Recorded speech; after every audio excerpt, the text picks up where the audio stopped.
Hoje a igreja entra em festa, olhando para o Pai adotivo, o Pai nutrício de Jesus, o glorioso São José. E eu quero meditar aqui alguns pontos da missão de São José como escolhido para se tornar o Pai de Cristo. Qual as características que fez com que Deus olhasse para São José e confiasse a ele, o menino Deus? Não escolheu um anjo, não escolheu um ser espiritual, não escolheu um profeta, um rei, um sacerdote, mas escolheu um carpinteiro, escolheu um homem de uma linhagem davídica, mas que tinha o coração totalmente em Deus. Então essa missão ela exigia três coisas e essas três coisas eram exigidas ao mesmo tempo: guardar a virgindade de Maria Santíssima, exercer verdadeira paternidade sobre o Verbo encarnado e inserir o Messias na linhagem de Davi. Ou seja, não bastava um homem bom, era necessário um homem com estrutura espiritual, jurídica e moral. São Tomás de Aquino explica que José foi escolhido porque convinha que Cristo tivesse um pai legal.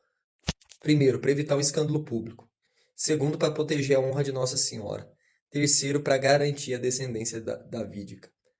Então vamos aprofundar sobre isso, que hoje merece uma meditação mais profunda. Eu tenho percebido na minha alma esse crescimento na devoção, no amor a São José. No começo da minha caminhada, lógico que a gente vem ali bem raso, né? Então foi fundamentado muito a questão da adoração eucarística, da Santa Missa, depois a devoção à Santíssima Virgem Maria, a escravidão de amor, e alguns anos aí, depois principalmente que eu li o livro Quem Conhece São José, do Monsenhor João Clar, o meu coração ganhou uma reverência, um amor, uma piedade, um desejo de imitá-lo muito grande. Então, qualidades essenciais de São José: justiça perfeita. Não uma justiça comum, mas uma justiça sobrenatural. Mateus 1,19, José é chamado de justo. Para São Jerônimo, justo aqui não é alguém correto apenas moralmente. Significa alguém totalmente ajustado à vontade de Deus. O que significa isso? As paixões de São José, diferentes da nossa, que são todas desordenadas, nele havia um domínio sobre essas paixões. O discernimento espiritual, por isso ele é terror dos demônios. São José era um homem que e por isso essa missão de sair, viagem, voltar, carregar Jesus, um homem que percebia as ciladas diabólicas, um homem que tinha uma sensibilidade espiritual aguçada, um homem na qual o mundo espiritual para ele havia uma grande intimidade. Então você pega, por exemplo, a tradição da igreja e as Sagradas Escrituras que vão revelando ali o anjo falando com José em sonhos.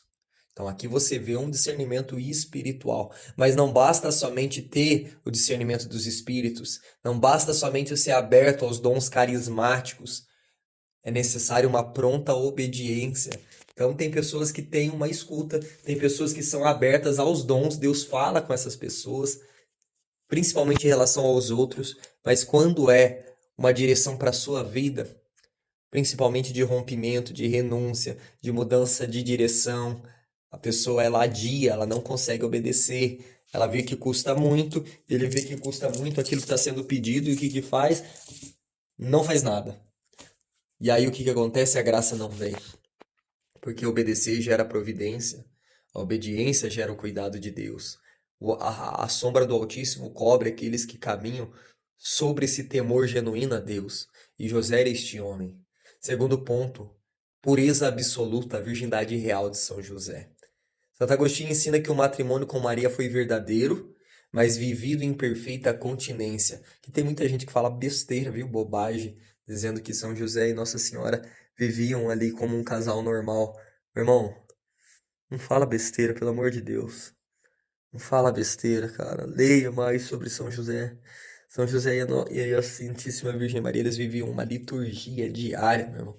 Desde o horário para acordar, aquilo que eles rezavam, os salmos que eles entoavam, a pregação da palavra, o trabalho de São José. São José chamava Nossa Senhora de Senhora, ela tratava ele de Senhor. Existia uma mútua reverência na Sagrada Família. Por isso que tem um fato na vida de São João Evangelista, que era primo de Jesus, que depois cuidaria de Nossa Senhora, que São João ainda criança ele se perde indo para a casa de São José, ele se perde dos seus pais, e aí São José encontra ele, leva ele para casa, e ali Jesus, olhando em vista do futuro que São João cuidaria de Nossa Senhora, ele passa 3 dias com a Sagrada Família, e aí em cada final do dia, Jesus chegava para João e fazia algumas perguntas em relação ao convívio da Sagrada Família, acontecimentos ali diários, na qual Jesus queria tirar do coração de João a percepção de como era o trato de Jesus e de José com Nossa Senhora, já para formar essa alma que lá na frente cuidaria da sua mãe. Olha que mistério, cara. Então você vê que São José, o amado São José, ele tinha um trato angélico com Nossa Senhora. E jamais, meu irmão, jamais ele competiria com o Espírito Santo. Por isso o sentimento de indignidade, quando ele fica sabendo, né, da gravidez de Nossa Senhora, toma o coração dele, diante da humildade e da nobreza deste homem. Então, e por que que isso era essencial? Primeiro por isso, né, ele não podia competir com a obra do Espírito Santo. Segundo, porque ele precisava amar sem possuir. Terceiro, porque ele precisava proteger sem dominar. Isso daqui é a suma desejo do coração de Deus ao criar Adão e Eva, para que eles vivessem isso. E eles viviam até o pecado, né? O amar sem posse, a proteção sem dominar e a reverência espiritual. Terceiro, paternidade real, não simbólica. Aqui existe um erro, né, das pessoas achar que São José era somente uma pessoa figurativa. Como eu falei nas minhas meditações no vídeo, né, vou falar hoje, é um velhinho no presépio, né? Somente um velhinho no presépio ali, não é isso. Uma que São José nem era velho, né? Deus é ordenado, ele não ia colocar uma menina nova, a igreja de 13 a 15 anos, com um senhorzão aí. Então a tradição ali sacra trouxe isso ali mais como um preconceito, que um homem novo, viril, não aguentaria guardar a castidade. Então colocava um senhor ali para vir que conseguiria guardar a castidade por causa da sua idade. São José era viril, meu irmão. São José era um homem forte, trabalhador, honrado, com a sua integridade humana também, e física, psicológica no ápice ali das suas qualidades. Então, Leão 13 ensina que José exerceu verdadeira autoridade paterna sobre Jesus. Quancam plurias. Isso inclui dar o nome, que é um ato jurídico decisivo, educar, sustentar e governar a casa. Ou seja, ele não gerou biologicamente, mas gerou juridicamente e espiritualmente. José é pai de verdade de Jesus, meu irmão. Ele não é uma figura, ele não é um espantalho, não. Ele exerce mesmo a sua paternidade. No silêncio e na obediência. Porque a Sagrada Escritura não traz nada de São José, nenhuma palavra. Só que isso não é ausência. Pelo contrário, é maturidade espiritual máxima. Por isso São João Crisóstomo observa, José não questiona os desígnios divinos, ele executa. Meu irmão, não é um homem de falatório, não é um homem de, meu Deus do céu, que fala e não age. Pelo contrário, São José é o homem da atitude, da ação, da obediência pronta. Então, foge para o Egito sem hesitar, aceita Maria Santíssima sem exigir explicação e volta quando Deus manda. O que isso revela? A ausência do seu ego, confiança total e uma ação imediata. A missão de José não é contemplativa no sentido passivo, porque você vê a ação concreta dele de um soldado de guerra.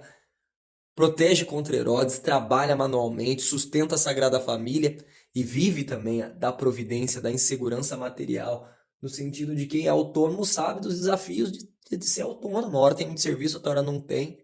Mas no coração de São José e de Nossa Senhora havia esse abandono total na providência divina. Por isso São Francisco de Sales o chama de modelo de vida ativa perfeita unida à contemplativa. Um homem contemplativo no meio do mundo. Isso é muito belo, isso é para nós uma grande referência.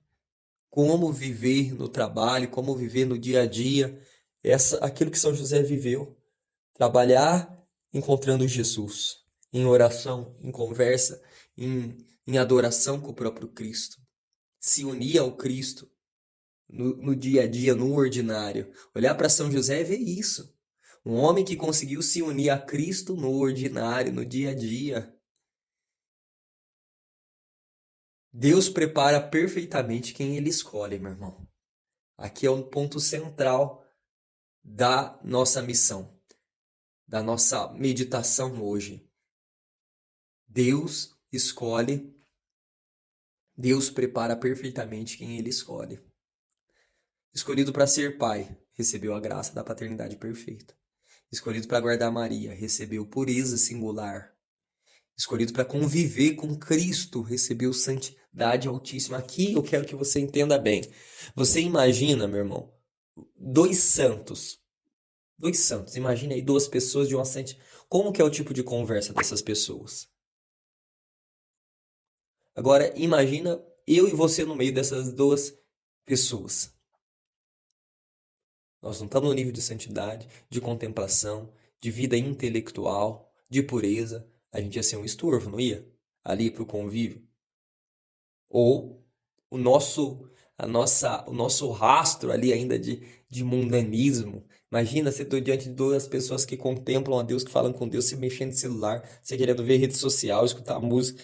Não ia quebrar totalmente a vida litúrgica. Estou dando um exemplo é, pífio para que você entenda o quanto era necessário que São José estivesse à altura espiritual e humana de Jesus e Nossa Senhora. Jesus não podia colocar alguém que não tivesse no mesmo nível, principalmente se tratando do pai, principalmente se tratando daquele que, para o seu filho, é a referência, é aquele que vai educar, é aquele que vai catequizar. Então, olhando para essa vocação de São José, a gente se aproxima e consegue ter uma consciência da santidade dele. E ele não é escolhido apesar das exigências. Ele foi escolhido porque suportava essas exigências. Quais? Que o pai não é só provedor. Um pai que só coloca dinheiro em casa não cumpre a sua missão plena. Um pai que ama só sentimentalmente, mas não tem uma responsabilidade sacrificial também, fica uma perna manca. E a autoridade que fica somente na imposição, na gritaria, na ameaça, também não é um serviço ordenado a Deus. Então São José ele encontra esses três eixos aqui, ó, essas três exigências. Olha a grandeza do glorioso São José, meu irmão. Isso daqui é um ramelo do que é São José, da grandeza deste homem. E aí, olhando para este mundo hoje moderno, que distorce totalmente a masculinidade, nós vemos a necessidade desse modelo de homem segundo Deus. Que São José nos abençoe nesse dia de festa, de solenidade, e nos dê a graça de termos pais, esposos, aqueles que são homens, se tornar homens segundo o coração de Deus.